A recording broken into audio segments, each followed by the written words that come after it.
Welcome to GGL news. గోనెగండ్లలో YCP నిరసన, TDP manifesto దహనం.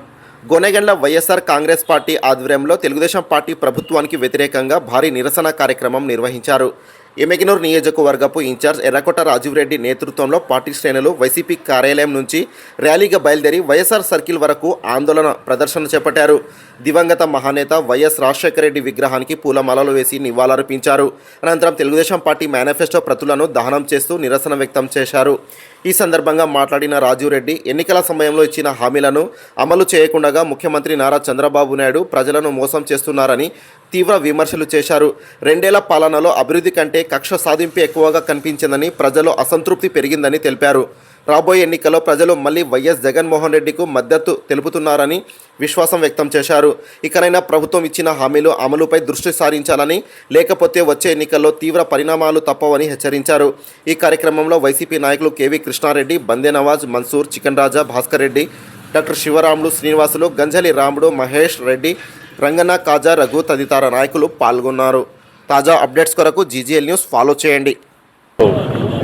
వైఎస్ జగన్మోహన్ రెడ్డి అన్న ఆదేశాల మేరకు ఎమ్మిగనూరు నియోజకవర్గంలో గోనెగండ్ల మండలంలో మనము వెన్నుపోటు దినోత్సవం జరుపుకుంటా ఉన్నాం. కూటమి ప్రభుత్వం వెన్నుపోటు దినోత్సవం. వెన్నుపోటు దినోత్సవం అని ఎందుకు అంటున్నాం అంటే, గత 2 ఏళ్లుగా ఈ కూటమి ప్రభుత్వం ఇచ్చిన హామీలు ఏ ఒక్కటి నిర్వహించకుండే కాకోకుండా ప్రజలందరినీ ఇబ్బంది పెట్టే రకంగా తయారైనారు.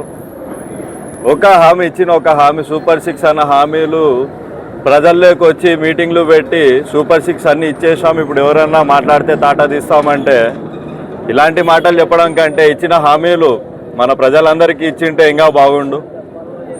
ఏదో ఒక విషయాన్ని డైవర్ట్ చేసి పథకాలన్నీ ప్రజలందరూ తిరుగుబాటు చేసినప్పుడల్లా ఏదో ఒక డైవర్ట్ చేసి ఏదో ఒక ఎలక్షన్ అని చెప్పడము, లేకపోతే ఇంకొక విషయం మాట్లాడడము, లేకపోతే ఇంకొక ఫలానా అది జరిగింది ఇది జరిగిందని మాట్లాడడం, ఇవన్నీ ఆలోచించడం మానేసి ప్రజలకి మంచి చేసే సంక్షేమ పథకాలన్నీ కూడా మీరు ప్రజలకి ఇస్తే చాలా బాగుంటుంది.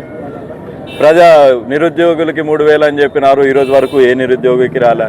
మహిళలకి ఇస్తామన్నారు, మహిళలకి ఏమి రాలే. రైతు భరోసా అన్నారు, రైతు భరోసా రాలే.